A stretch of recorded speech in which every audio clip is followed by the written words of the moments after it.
Also, in many of these films, what we also see, we'll have hearing people talking about deaf people. So the authors of films, the narration of films are about deaf people, are about hearing people who don't have a full understanding of what life is like for deaf people. So they might be family members or teachers or medical professionals, and they provide a narration for the story.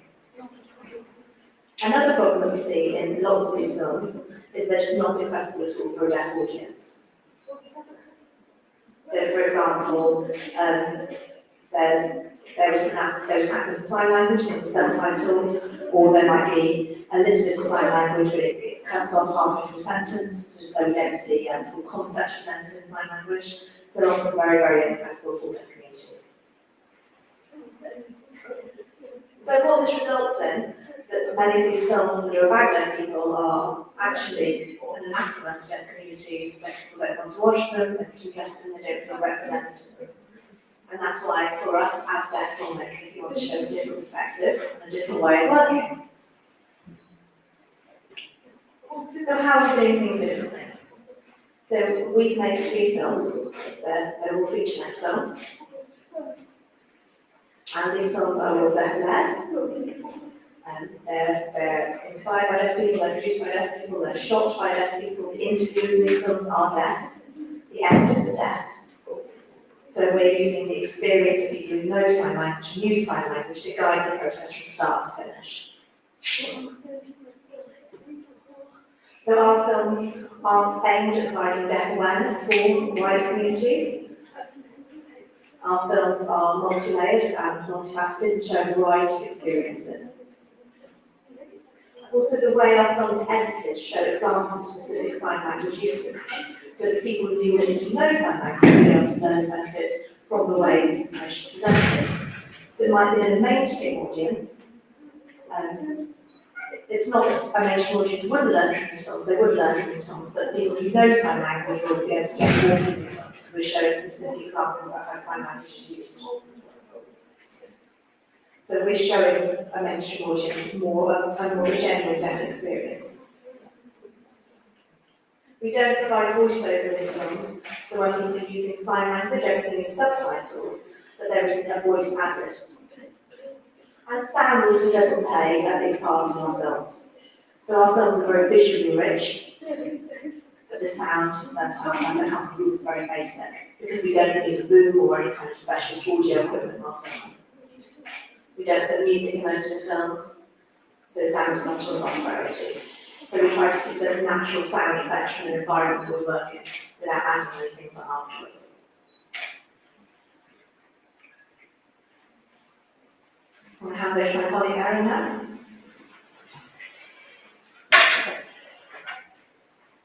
Okay, so I want to talk a little bit about the notion of cosmopolitanism. And we're defining that as being a citizen of the world. So that could be through frequent international encounters, world travellers, people who are tour guides. It could even be shopkeepers in megacities where they meet people from around the world. So we're interested in that attitudes and orientations. They're open to difference, willing to connect to people, and they're also aware of the fact that when they're interacting with these people from around the world, they need to calibrate. They're used to practices and skills such as translanguaging. And it could be that they have specific empathy as well, so they have that ability to empathise with people. And during this presentation, we really want to look at 2 things: ethnographic filmmakers as cosmopolitans themselves, and also ethnographic films as a cosmopolitan product.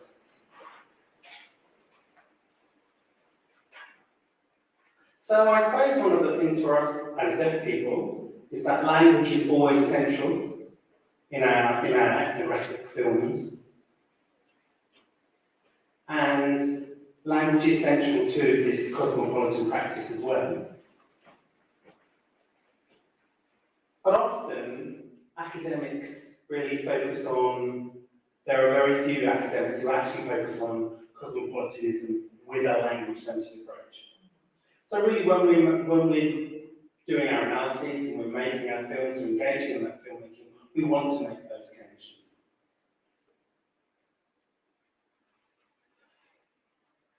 Throughout the research that we've engaged in, we've seen again and again this notion of calibrating. And in many ways it's a metaphor used in sign language. And we can see here a picture of both Annelies and myself. It is us with hair. We may have slightly different hair in the pictures, but hopefully you'll recognise this. And that's the sign that's used, kind of almost having two dials that you twist to calibrate your interactions. Some of that is about how you interact with hearing people who aren't sign language users. It could also be maybe you're interacting with a deaf person who knows a different sign language, so you have to engage in this calibration. And central to that is aligning with the people who you're talking about. And that's really central to this notion of calibrating in this practice. Think back to Annelies. So the calibrating concept's been very important to us in our filmmaking. And we've looked at various translanguage practice and having from different language backgrounds communicate with each other using a variation of these calibration strategies. So it might be they're using signing in different ways, it might be they're using different mounting patterns, maybe they're writing something down, they might be pointing to something, they might spell a word using a variety of different finger spelling systems. So there's a variety of tools that people can use to try and calibrate with each other. And what we want to show is that deaf people are doing this all the time in a variety of contexts, talking to other deaf people, to people that aren't deaf. Deaf people don't tend to have interpreters with them all the time, they're constantly engaged in these interesting community practices.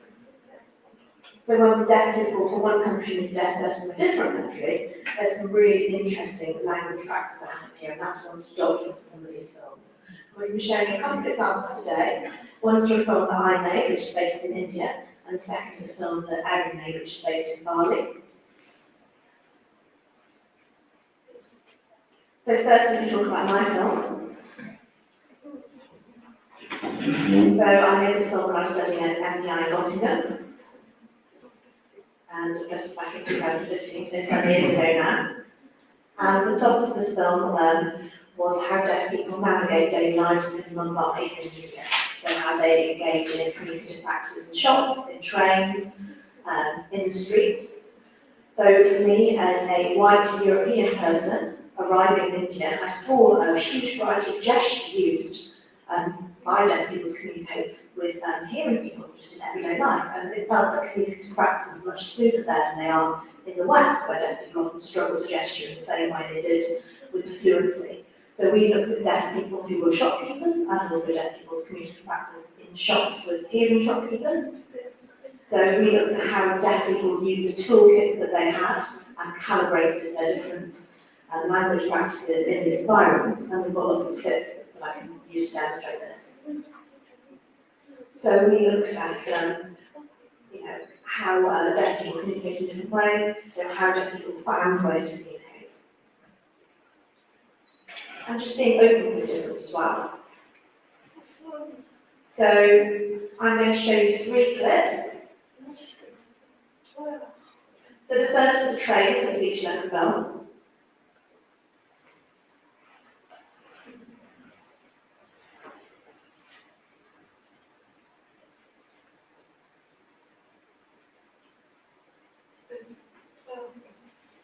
Okay, no, I'm taking the trailer off. So this is one of the participants in the film, and she's in a market in central Mumbai buying vegetables and fruit. So also we interviewed some of the hearing people that were selling things in various shops and markets, and we interviewed the deaf participants as well to get their perspectives on these interactions.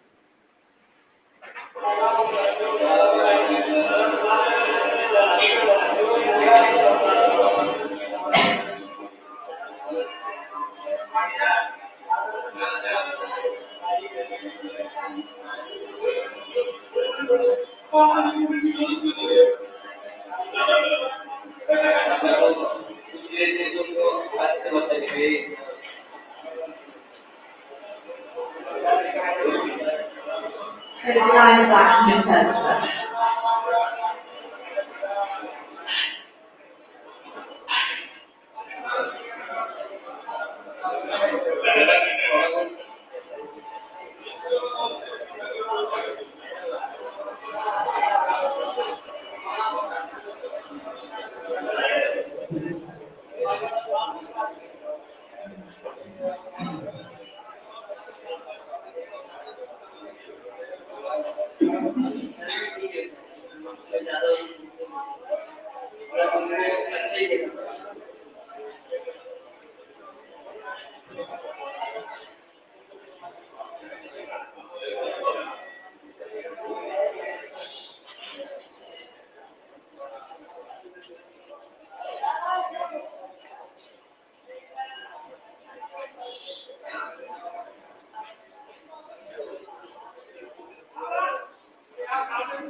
Okay, and there's another thing I want to show you as well.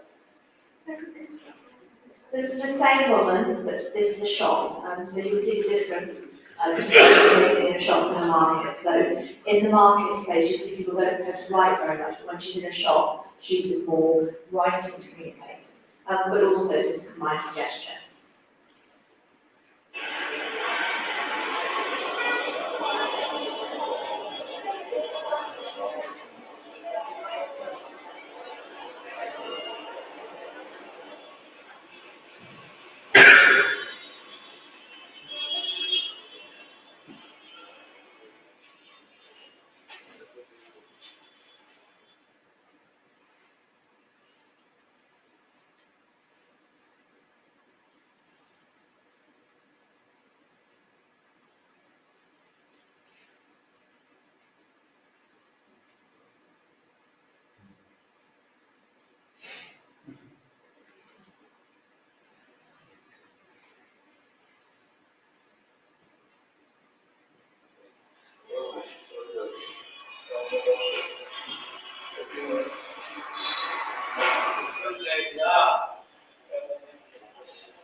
Okay, so you can see the different strategies and different calibrations going on in these clips. So some people use mouthing, some people will use their voice, some people will use mouthing or their voice in English, Moriarty, Hindi, a variety of different ways to communicate, depending on who they're talking to.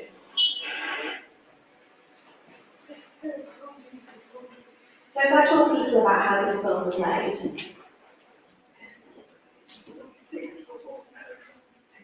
So we're a deaf team making this film. Obviously I'm a deaf person, but I'm a white deaf person, married to an Indian man. I've been to India many times, and I've seen how gesture happens in India, which is why I was interested in conducting this research. So my husband is also part of this project and worked with me as a researcher in this project.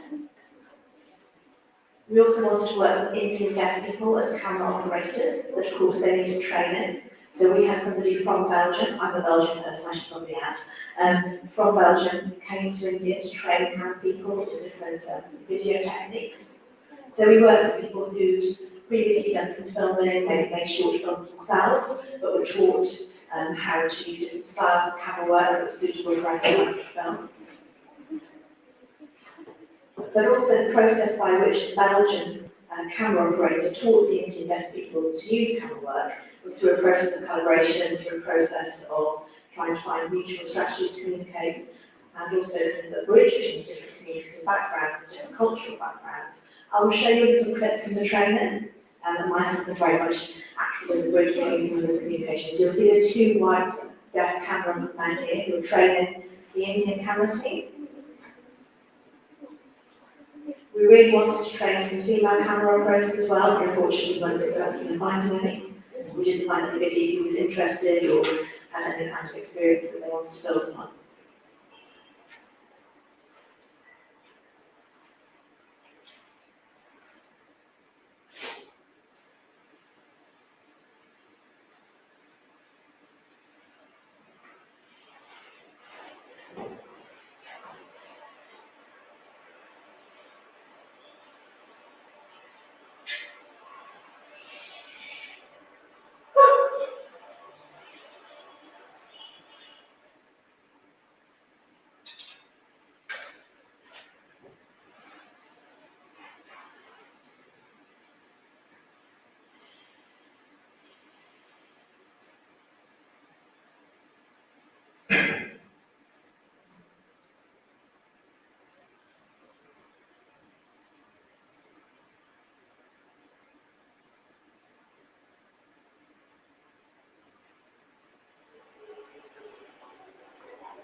So it's just a very short clip. I do have a longer making of film which goes into more detail, but it's just to give you a sense of what that training looked like.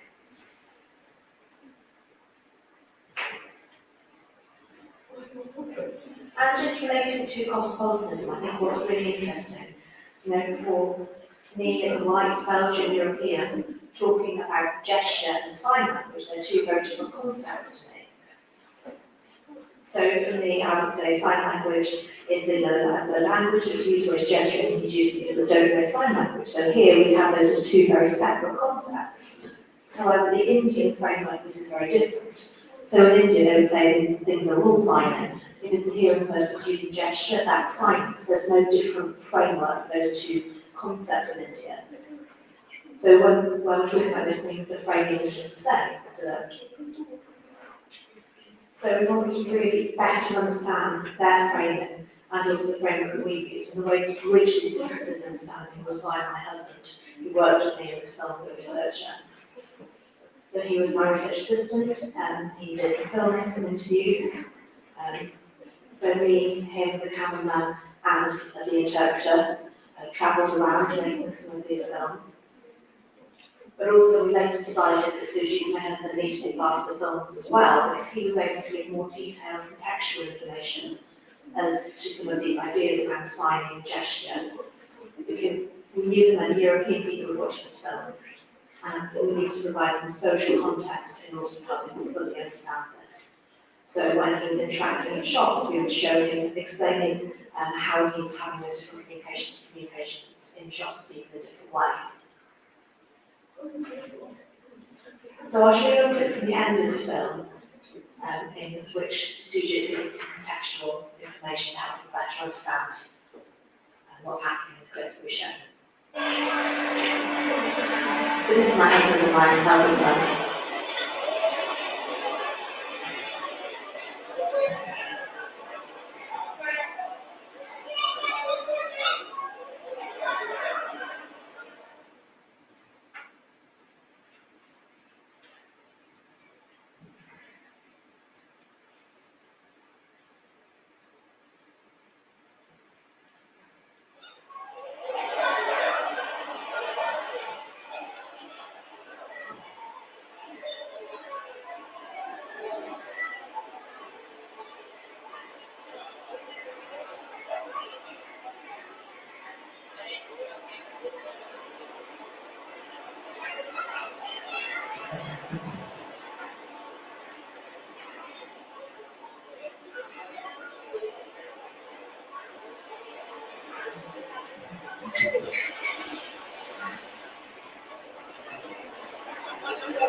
So you'll see here there's more of a contextual explanation about gesture and sign, and I think it's important that we have these bits in just to help better illustrate the film. So that's why I said its role is very much as a bridge, because the way that Western society considers these things is very different from the way that Indian society considers them.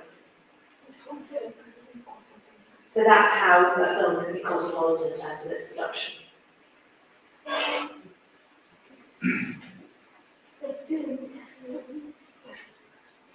Okay, so in the next film, we're going to talk, so in that film we looked at how deaf people communicate with hearing people mostly, whereas in the next film we looked at how deaf people who use different languages communicate with each other in sign language. This is part of a wider project that I've been running for over 5 years. It's called Mobile Deaf. Within the project there are 4 different streams. You can see them on the slide. So we looked at international deaf abilities. So how deaf people communicated with other deaf people from different countries using this process of calibration. And the 4 projects as part of this wider project are firstly a project that focuses on forced migration, secondly a project that looks at professional abilities and tourism. So we looked at kind of how difficulties kind of arose when people kind of communicated and worked together for long or short periods of time. So this project really started with a view to looking at deaf cosmopolitanism. So there's a concept, a notion within sign language communities that deaf people are very good at bridging intercultural gaps. So we see deaf people all over the world travelling, and they will find ways to communicate. Deaf people will use the visual orientation of sign language to be able to communicate with deaf people in a much more fluid way than we see possible with hearing people. So the reason that we want to make these projects was really to illustrate this in different contexts, and we're making a film for each of these projects. 2 of them completed so far. And this isn't so that we can talk about how incredibly great deaf people are. We're also showing how those miscommunications can occur and how there can be examples where the communication struggles between deaf people. So we're challenging some of the tropes that we see about how deaf people may all be able to communicate better. So this is a trailer that I also showed from the film That's My Project, which is about professional abilities. It's based in, this part is based in Denmark, where there's an international youth programme for deaf people, where deaf people from all over the world come together and learn about sign language activism, deaf culture, deaf communities. So it's a very intense international deaf experience, and the way that these people communicate in this context is using international signs. So everybody has their own national sign language when they arrive, but they have to find, through a process of calibration, a way to communicate as a group over the period in which they're staying in Denmark.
So there's going to be 6 films. It was released yesterday, so it's available to watch online should you want to.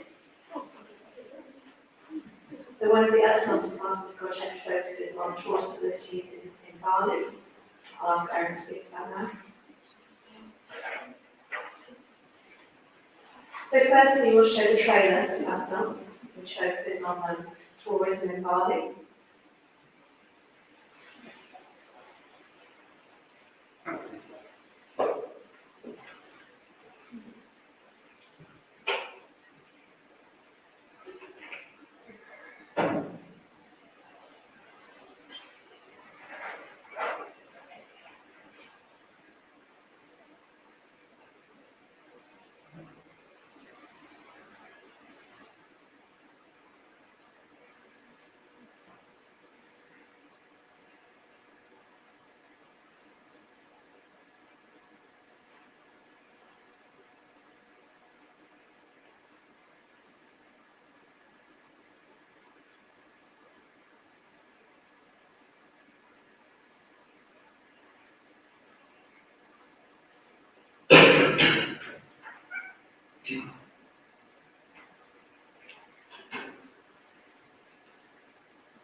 So we were just making sure I pushed the right button. So this is just a short clip of the feature-length film.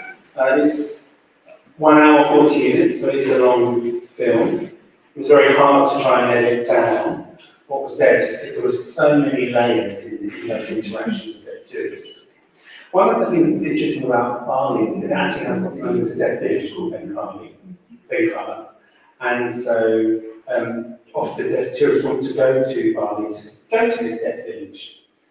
So what that means is there's some kind of hereditary deafness normally within the village, and so you see a higher proportion of deaf people to hearing people than you might see in other kind of societies. And typically that means in these kind of village contexts, you have a sign language that develops that many people in the community know and use, which is a different experience than we see in Western Europe and other places in the world. So everyone kind of knows how to gesture and sign. And because of that village sign language, it's become a very popular destination for linguists to go and research. So I think, first of all, geneticists want to see why there's such a high incidence. And then linguists came in their wake. And then the anthropologists were the last ones to the party. I don't know why we were last. And the sign language itself, or the community, is called Cosmopolitan. And Cosmopolitan actually means deaf talk. When the kind of news got out there in wider society, of course, it became a tourist destination, and that seems to be popular for both deaf and hearing tourists. But deaf tourists often they want to go somewhere where they think it must be a utopia. Everybody signs, there's no barriers to communication, it must be really easy.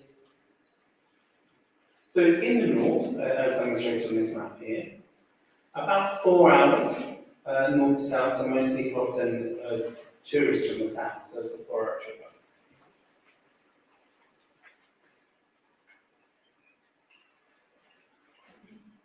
So at the time, a linguist wanted to support the deaf communities there and actually set up a deaf school where they would use the village sign language. And they raised the money for that school. So the idea was that they could actually support the community. That video went viral. More people knew about Colour. When I was doing field work, I experienced lots of people coming there, but also lots of TV crews as well. There was a TV crew from Japan, France, Singapore, and a variety of other places.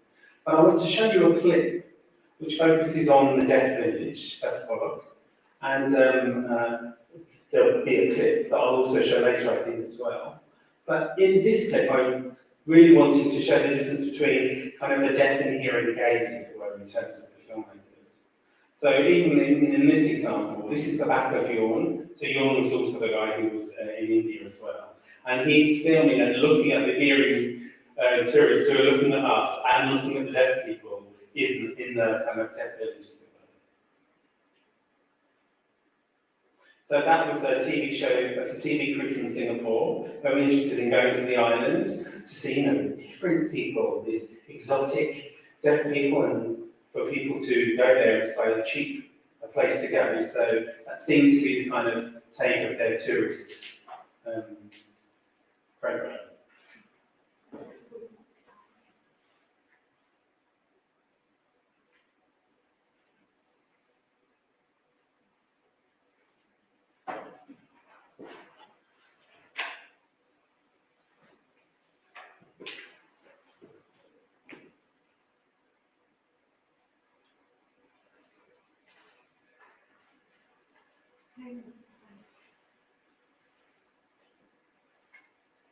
So the guy who's actually driving is the deaf guy, as he says.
Okay, so you just watched a 20-minute clip of part of the film. And so we were just interested in thinking about some of the differences that we're seeing. We saw some media from Facebook, we saw some media from the Singapore group, and the way that they were filming and framing things was quite different from the way that we as deaf filmmakers kind of frame stuff. So I mean, it might be worth if you get a chance to watch that again to see what the differences are. I'll explain a little bit of background about this slide of the photos that we have here. There's a deaf man in the village. The deaf men in the village have a special role. Their honorary role is being the grave diggers of the community. That's their special job. It's what the deaf people do. And that doesn't happen in any other villages. It's just in this village where this is the role given to them as part of the community. And the hearing people said the reason why that is because they can't hear, they're not afraid of the ghosts when the burials are happening, and also deaf people are very strong physically, so they're able to do that digging. And we can also see in this picture here, there's a group from Japan who are filming. They're one of the TV crews that came to film the village. And I don't know if you can see this guy. He's the hearing chief of the village. And you can see the kind of deaf people in the background work toiling away, digging the grave, while the hearing chief is talking about them in this moment. And I was there when that was happening at the time, and nobody was signing, and nobody was giving them access. And at the time, I felt very kind of aligned with deaf people in the village, because as a deaf person myself, I was like, there's a lot of talking going on. I don't really know what anybody's saying. So I asked somebody if they could interpret for us, somebody who does what is an interpreter, or does some interpreting. So that also meant that myself, as well as the deaf people in the village, had access to what was being said. But it was interesting in terms of often this is what happens. We have crews that come and they have hearing people talking on their behalf, or voiceovers describing, as we said earlier, being the experts of their lives, rather than deaf people being authors of their own lives in these contexts. So, what do we mean if we want to interrogate the notion of cosmopolitanism? We can see that there is differences between deaf and hearing filmmakers, deaf tourists, filmmakers. There seems to be different connections in different ways. Just by way of an example, I gave a young person, a camera so he could just do with it what he wanted to. And then he came back about 2 hours later, and I watched what he filmed, and really it was all about the house with the deaf baby. And it was important because many of the linguists are interested in child language acquisition and what happens with the children as they're acquiring language. So as a researcher, the assumption was, well, that must be what you're interested in too. So in terms of the deaf villagers' framing of why a researcher might be there and my framing were very kind of different. So that was a challenge. When I tried to interview them and ask about the history of tourism in the village, they started talking about the linguists, other researchers that came. So again, that was interesting just as a kind of response to maybe their thoughts of what I would be interested in. So just wrapping up in terms of ethnographic filmmaking as and about calibration.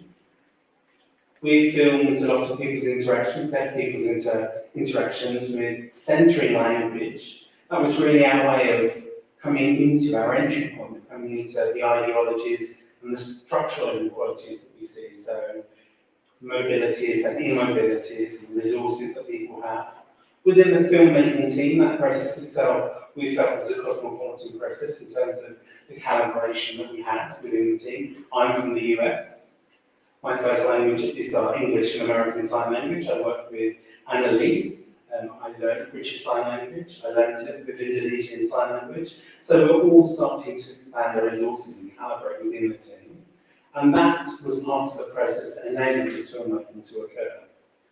And I don't want to kind of give you the impression that I think that everything's perfect. it's interesting because obviously cosmopolitanism may mean that people are interested and open, but that doesn't mean that there aren't inequalities, and that doesn't mean that there aren't misunderstandings, and it doesn't mean that it's not problematic. And I think the film in lots of ways kind of uncovers a lot of that. So we were kind of pleased that we were able to achieve that uncovering. But we also see in that kind of notion of like deaf saying as a trope, actually there are big differences and different types of deaf gazes potentially. So if we compare our gaze as ethnographic filmmakers as opposed to hearing people who are filmmakers and opposed to people who are within that context, we're still Westerners, and we still maybe have a Western deaf gaze rather than a different type of deaf gaze. For example, when we were talking about the gesture and sign distinction, in India that was framed in a very different way. It was framed as a continuum rather than a categorical difference. And so when I asked about tourism to the deaf people in the village as well, that wasn't really something I wanted to talk about. So it's still an issue of framing and realising the limitations and biases that we have. Okay, so that's us done. Thank you very much for your attention.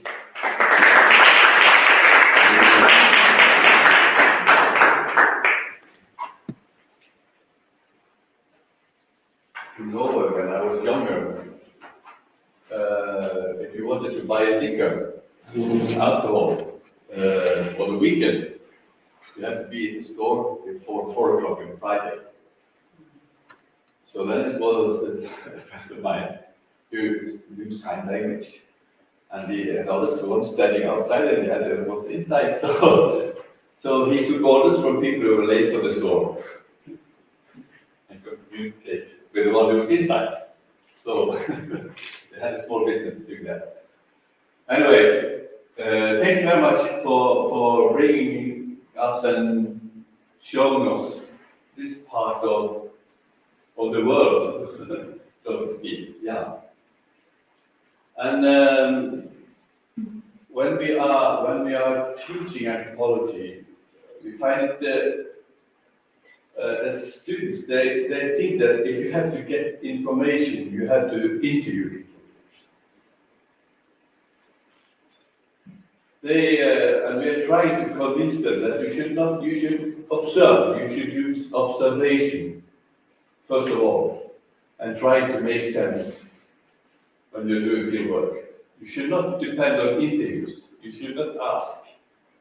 It has to do also because when you're trying to get into their world, and if you are interviewing all the time, it's only your own questions you are the one who's directing it. It's your voice, it's your authoring when you are interviewing.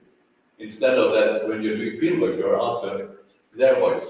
So we're talking about whose voice also. But I was somehow wondering here, and we see when many are making films, they use a lot of interviews in the film because I think they need that in order to tell a story instead of using observations, instead of utilizing seeing.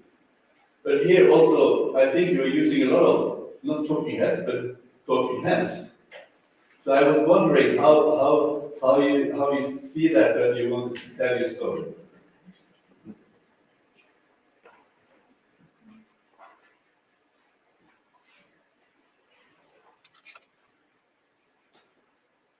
Yeah, I think part of what we were trying to do as ethnographic filmmakers and as deaf ethnographic filmmakers was to make things visible. So, for example, we filmed people chatting or doing stuff or just whatever activities people were doing, whatever we saw people doing. I mean, this film was made 6 months after I was in the field. So I had to observe for 6 months, and then I made some ideas of things that had emerged through field notes and observations. And so then the film was to try and capture some of those things. Some of the discussions are around trying to see what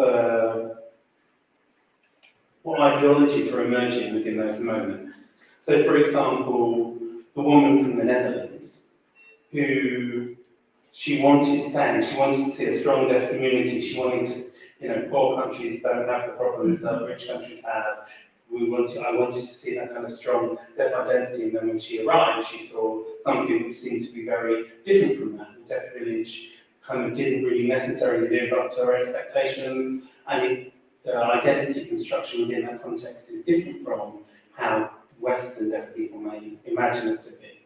So in terms of that data, and then comparing that with some of the interviews that we did, we felt that that helped to make the things more clear for people who are watching films, and more clear of the tensions between ideology and practice. So, it wasn't about not going to the deaf village or people saying you shouldn't go to the deaf village, but there were lots of kind of contradictions, and we wanted to best capture those, and some of the kind of interview data we felt helped highlighting those contributions. And if I can just add to that, also because of the nature of sign language, when we see here in Ethnographic, sometimes they'll have narration at the bottom, or things in subtitles in the background when you're showing things, or text in the background when you're watching things. But that's something we try to avoid when we're making things in sign language.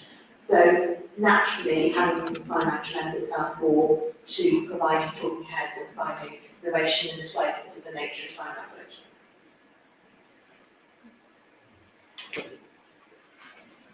Yeah. Yes, please. Okay. So thank you very much. I really enjoyed what you did.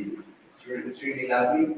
So I think one of the questions that I had, you already tried to address, but I still want your personal opinion. What do you think of tourism and the deaf village that we just saw? So because in the video, especially the last 20 minutes that you showed, there is somehow a divided position. Some support the altruism is helping the community, in terms of economy, bringing money, but also they are somehow also it's not okay for people just to come there and to film them, to take a picture. So what is your personal opinion as an photographer, as a filmmaker, but also after all as an individual? So what is your opinion on that? And the other is the issue of sign language. So is it good that, so one of the risks is that people are using their own traditional or let's say local sign language against the international sign language. So do you see that as an opportunity or as a challenge that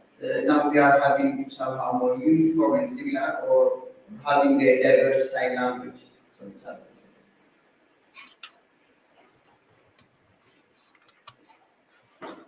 Just wondering if you want to talk about international sign language first in relation to others. So in terms of, maybe I can talk about American sign language just because I'm American, I suppose. I think there is a strong idea of, in the international deaf community, around American Sign Language as a killer language. In that ASL was one of the first sign languages that was documented and had a linguistic analysis. There are more resources, more videos, more books, more teaching resources available about American Sign Language than any other sign language thus far. And we also have Gallaudet University, which is where I'm a professor, and that is a liberal arts university for the deaf, where everything is taught in American Sign Language. American Sign Language is the medium of instruction. So people may often go to Gallaudet from outside of the US, get scholarships to go, return home, and maybe spread ASL as a kind of privileged language. And so people are worried about losing the richness of local sign languages, the different diversity, and language contamination in many ways. So I think we are seeing a convergence of international sign. Maybe do you want to talk about that in your research on that, Annelies? Yeah, sure. So in the film that I showed you the trailer of, obviously it's just a very short clip you saw today, but that talks about the topic of international signs and the concept of international signs. And the idea is that that brings together signs from a variety of different languages into a melting pot of language that we use as a resource to communicate.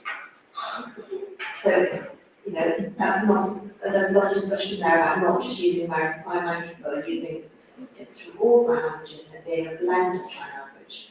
So what we see in the end is that people in different contexts, different signs from different languages, and they use those. But also we see that American Sign Language is used still. So there's this tension very much between what's it means to use international sign and kind of the importance placed in American Sign Language in that. So it is very controversial. And then back to the question in terms of tourism.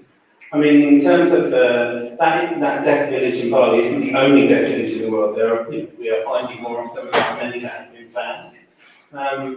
But I think the reason why so many people are going to Bali is because it's Bali.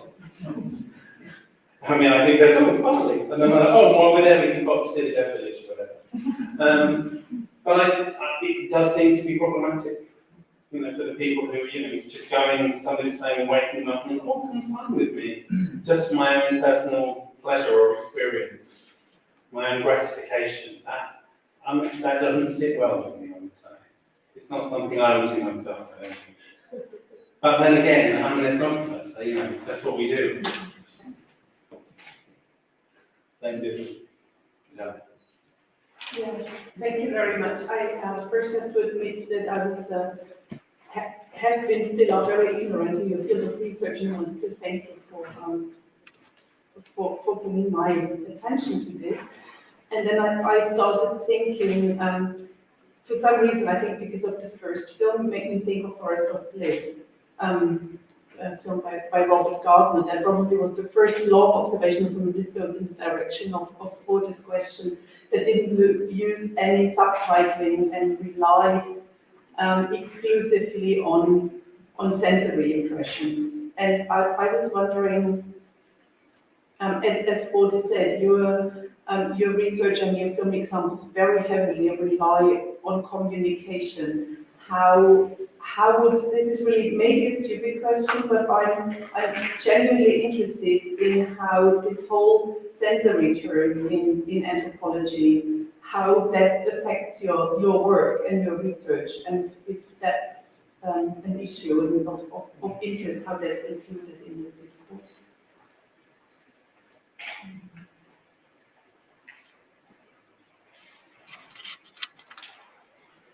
So I think that's one of the challenges of using film, but also one of the benefits, I suppose, as well. Films are not accessible, for example, to deaf-blind people, of which there is a percentage of our community that are deaf-blind. But it's also very important as it's a visual medium. We want to show what the visual experience is like. And so often we're wanting to try and give people that visual sensory experience. So, I mean, of course, it's interesting to kind of see, maybe smell if you're into that, what it's like to be in Bali. But what's interesting is often one of the reasons why we use maybe shorter clips and to that kind of style of filmmaking is to make it more visually interesting. So it is really heightening the visual sensation. And because of the framing, of course, we need to make sure we have a wider frame because we're wanting to make sure we fully capture the sign language. So for us, the kind of framing itself and the need to frame can limit some of the ways we can be creative. I mean, I thought the Icelandic film this morning was just gorgeous. I'd love to make a film like that in many ways. But some of the ways close-ups are used, if you're wanting to capture sign language, means you miss what's being said. If you're just seeing the hands, that's not all of the channels that are used to communicate stuff in sign language. So it's a challenge and a joy in lots of ways. So that kind of constrains or changes maybe some of the ways we edit stuff, I think. Yeah, I think I also sometimes think about the sound of films when people say, the sound quality is quite poor in these films, or I think the film that I made in India, Chalet, we're in people's houses, we switched the sound off because otherwise you need to move around the house and things, and this was too noisy. But also, in other parts of them, we want to show that the deaf people's sound is important as well. So here are people, sometimes they feel quite nervous if there's no sound almost, so we try to keep some bits of sound in some way. In a way, it's about prioritising things and prioritising sensory orientation that deaf people experience. One final question. I think Anya had one question. She already answered my question because I wanted to know why the second film was mute, and in the first examples we had the sound, the Atmos sounds. So, Yeah. So my question, I would also like to thank you for bringing me into a new world. I've actually had a student project where they were working with blind people, and that was a bit of a challenge, but a different kind of challenge. I can see your point with deafblind, of course, that would be even more a challenge. But we're talking a lot about language and different forms of sign language. I think there's an important question here also of film language and film style and film tradition. I can see the point, for example, of using subtitles to contextualize, because deaf people can read the subtitles like everybody else, except the line. But there are many different cultures about subtitling as well. So you have some countries where subtitling is so unusual that it's not something people are familiar with. So I was just wondering, is this something that comes up, or the case that in some countries you have different languages? You're from Belgium. Belgium, would you have to subtitle it in 2 different languages at the same time, and things like this? But also film language more generally. Is this something you think a lot about in your work? Thank you.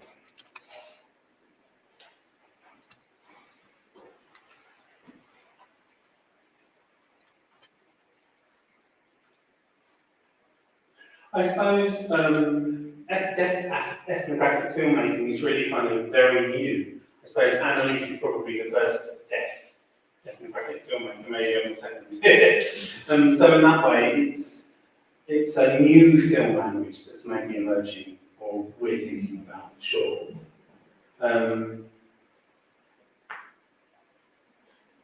The subtitles, yeah. The subtitles, I think that is one of the things that we struggle with and debate time and time again. One of the key points about the films that we make is how deaf people use different strategies, different languages, different ways of communicating. I mean, in one of the conversations, we see Indonesian Sign Language, we see American Sign Language, we see British Sign Language, or resources from each of those sign languages in one moment, in one communicative interaction. And that could be called international sign language, let's call it that in that moment. And so then the question is, how can you even subtitle that if you're not aware that those are the resources that are being used? Is it even possible? Could you use different colours for different languages? And we discussed that again and again, and in the end we kind of said, if we were presenting films, then we can make those points in lectures, but probably that's not something we're able to capture. And also, the same for us when we're watching these films in spoken language, so it might be there's a mixture of languages, but everything's captioned in English, we can't get the difference between maybe you speaking or if you use a word in a different language. So I suppose that's a direct marry-up. So yes, as sign language use, we see the richness of the signs being used in different languages, and that's not maybe accessible to people who don't know sign language. And I think the thing is with these films, different audiences take different things from the films. So what's important is that people are trying to take their own impressions from it, and you'll be capturing things from it that we wouldn't necessarily capture in different ways. And also you can switch the captions off as well. I think maybe just one more point, and I don't know whether you caught this or not, but there were some Indonesian words that we used within the captions. So, parts of the deaf village where they were talking and they used kata kolok, and we used Indonesian words there to try and, I don't know if you saw that in the captions, but that was one of the ways in which we tried to capture that complexity in that moment at least. Yeah. Okay. Thank you very much. Yeah. Very good. And we are going directly on to the next. directly. And that is Anya and Michaela Stobler and Anya Session. And then they are Can we have 5 minutes? to say Yeah, that? okay, Yeah. okay, 5 minutes. But don't run out.